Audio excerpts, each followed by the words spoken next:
Его надо заполнить. Лет так 15 назад россияне вообще не задумывались о важности налогов.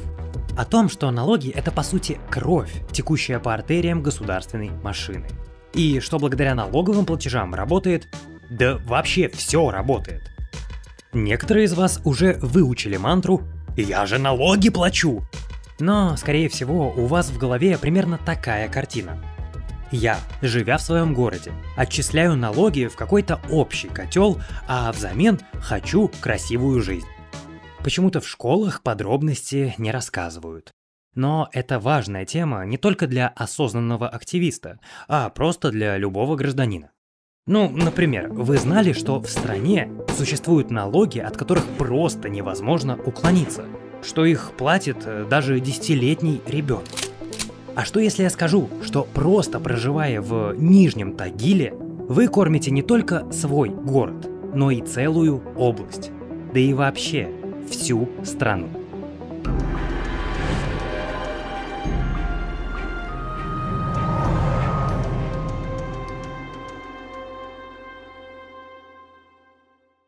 Посмотрев этот выпуск, вы много узнаете, куда идут налоги с вашей работы.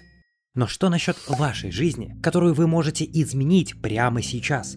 Ваша работа устаревает, а вокруг появляются новые специалисты, разработчики, веб-дизайнеры да интернет-маркетологи.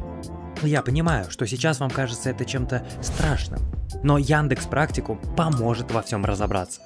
Ребята создали собственную технологическую среду для обучения новым цифровым профессиям. Вам нужно подумать и выбрать интересную профессию. Вам откроется онлайн-тренажер и бесплатный водный период, а это целых 20 часов обучения. Вы поймете, что из себя представляет профессия. Если окажется, что это не то, можно также попробовать другой курс. В отличие от других школ, тут все по-серьезному. Тут действительно нужно учиться и уделять обучению по 10-20 часов в неделю. Вам помогут опытные наставники. По окончанию школы студенты получат навыки джуна или middle специалиста, да даже корочку дадут. И к тому же Яндекс.Практикум подготовит этих смельчаков к собеседованию, поможет с трудоустройством. В общем, если ты ждал знака, чтобы изменить свою жизнь, то ссылка уже в описании.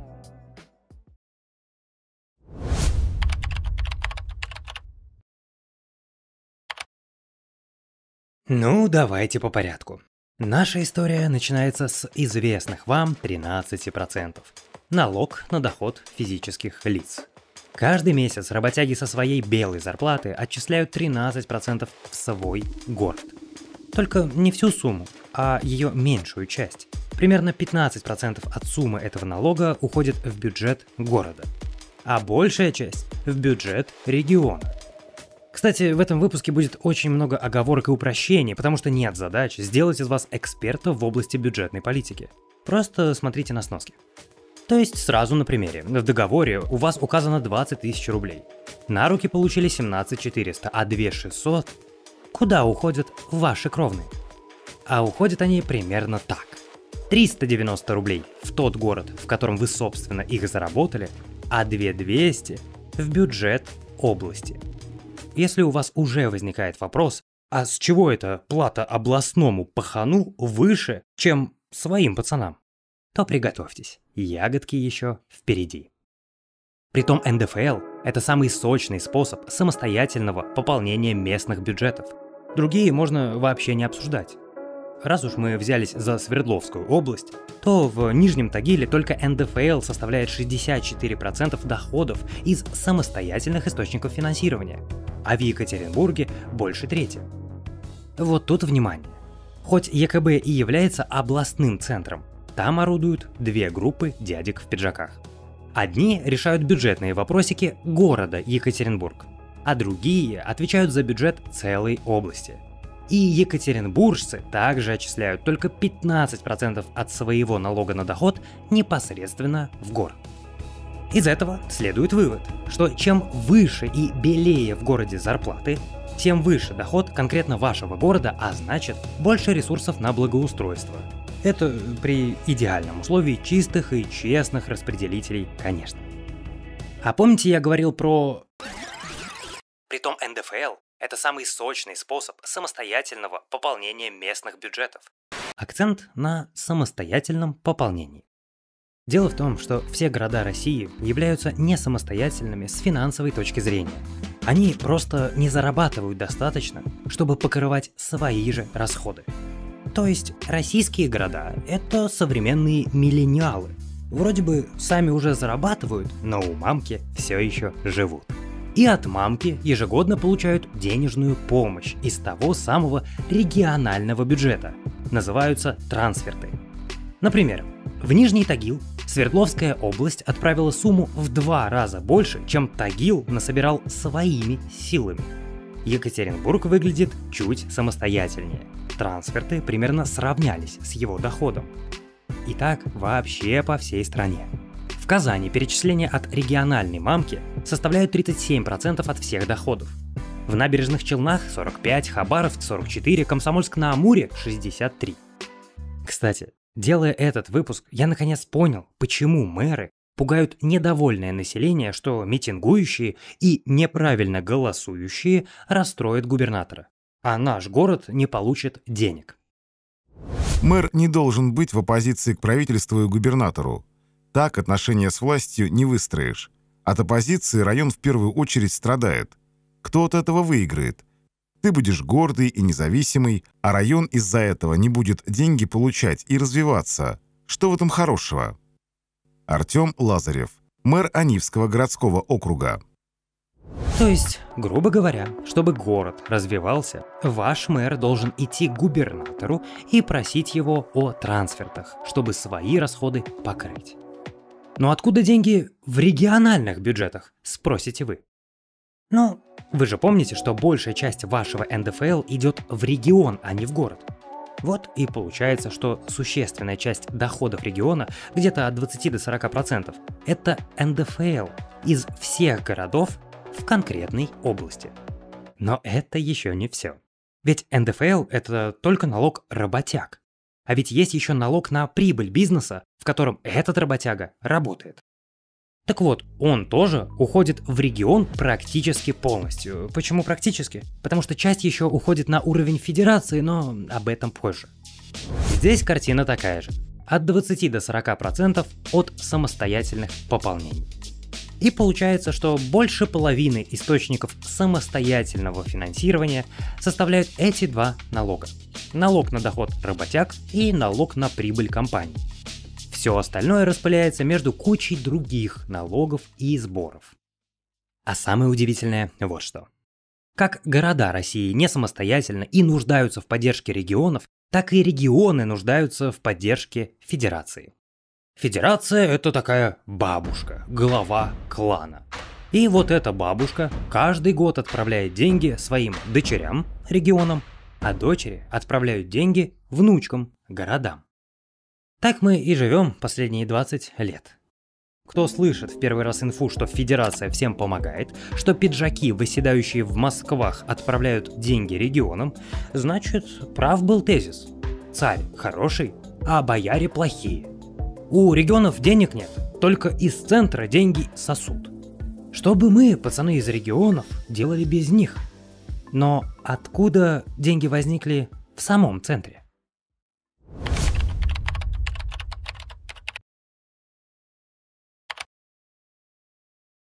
По сути, мы говорили только о тех налогах, которые платит сам работяга и его директор. Процент забирается с заработной платы и прибыли. Но самый сочный кусок во всем этом налоговом котле состоит из 3 букв. НДС. Понимаете, какой фокус? НДС уже заложен в конечную стоимость практически всех товаров и услуг. Банка колы, ваш смартфон, интернет, автомобиль, бензин, услуги такси, зубная паста, туалетная бумага, даже платежка ЖКХ. Да что уж там говорить. Даже YouTube спонсорство облагается НДСом. На все эти товары накинуто 20%. Да даже на хлеб и медицинские товары, правда там чуть ниже, 10%. То есть практически каждый раз, когда вы совершаете хоть какую-то покупку или оплачиваете ЖКХ, вы платите налог. Это такой налог на жизнь в государстве, который вы платите частями по несколько раз на дню. Даже если вы весь из себя такой криптоанархист, признающий только биткоины и ведете дела в зарубежных интернетах, то вы все равно не сможете избежать этого налога. Каждый раз, покупая еду в Магните, вы становитесь налогоплательщиком. И это важный момент для осознания гражданина.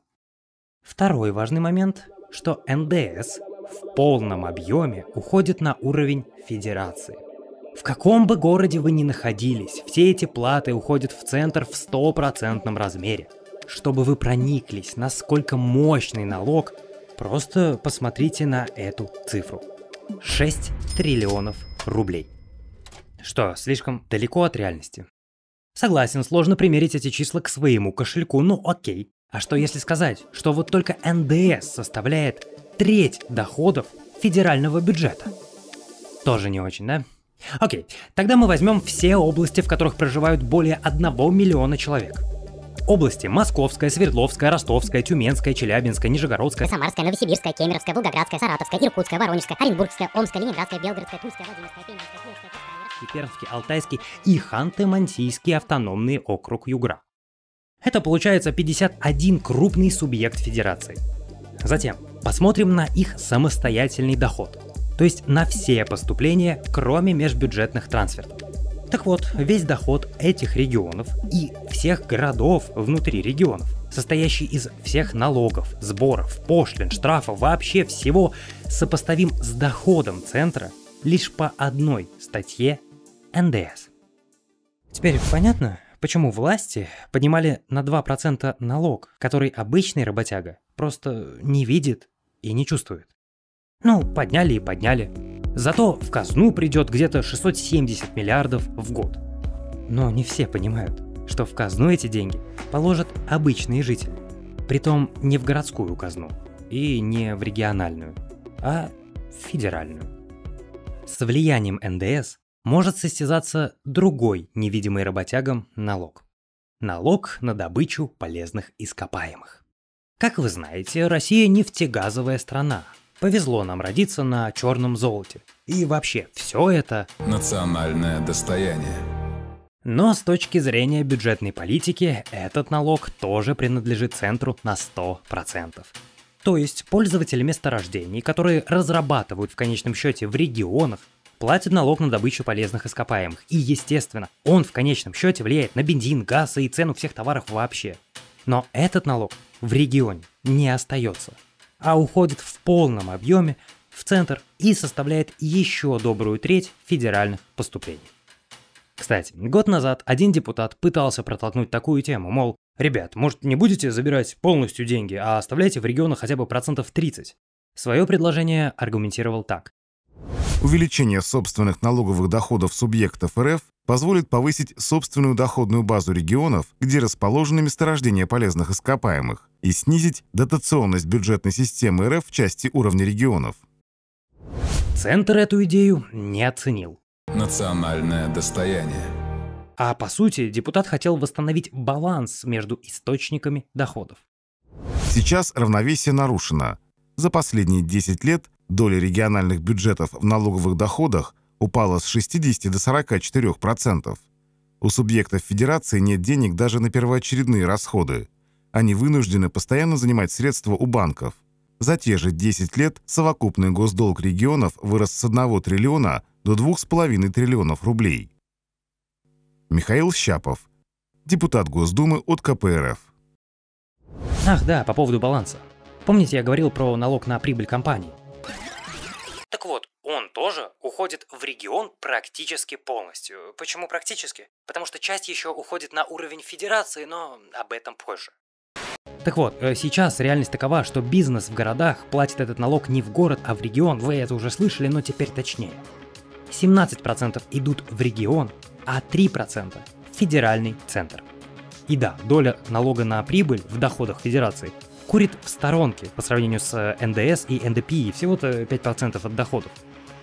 Вот и получается, что к этому моменту вы узнали, за счет чего формируются большие части бюджета федерации, регионов и городов.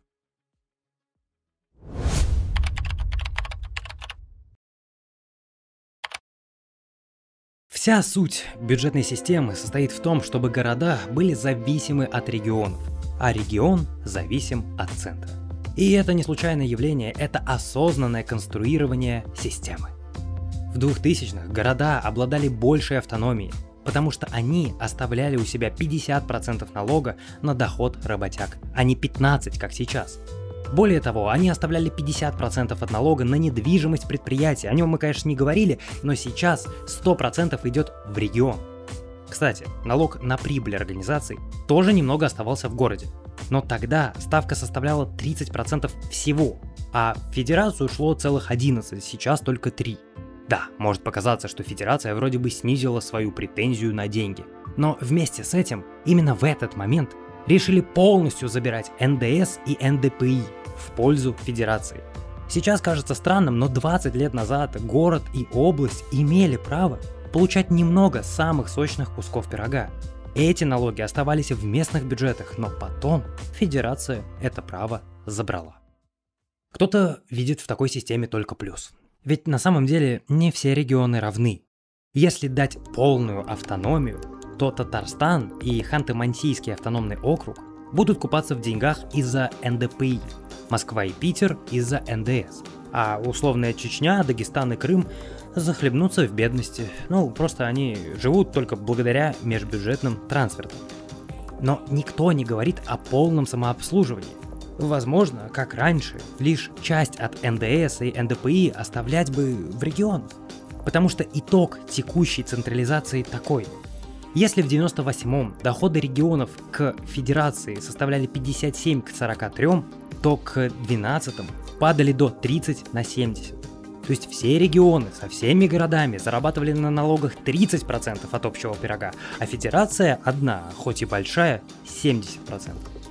К нашему времени ситуация чуть выровнялась, но до сих пор доход федерации больше половины. И на самом деле к регионам относится еще город Москва, который надо рассматривать отдельно. И, ребят, если вы осилили этот выпуск, если вы хотите узнать, почему Москва кратно богаче остальной России, то пишите комменты и распространяйте этот ролик, так как вы поможете алгоритмам YouTube оценить ролик, а нам покажете, что тема была не зря. Поверьте, я до сих пор в легком шоке от того, как все организовано, и считаю, что мы должны знать, где мы живем, и добавить конкретики к понятию системы. Вот что такое система? В этом выпуске мы рассказали, но пока это всего лишь часть системы. Дальше все зависит от вашей реакции. Завершить этот выпуск я хотел бы прекрасной цитатой с сайта Астраханской области. Когда вы перекладываете деньги из кармана в карман в надежде извлечь из данного процесса пользу, то это из области психиатрии. Когда этим же занимается государство, это уже из области бюджетной политики. Спасибо подписчику Олегу Штинову за подгон качественного материала. А мы благодарим YouTube-спонсоров и подписчиков Patreon, которые решили распределить свои средства в нашу казну.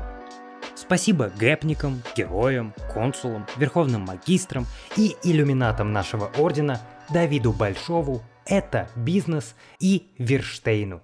А остальные могут продвинуть этот видос активностью в комментариях. Увидимся на следующей встрече. Damn.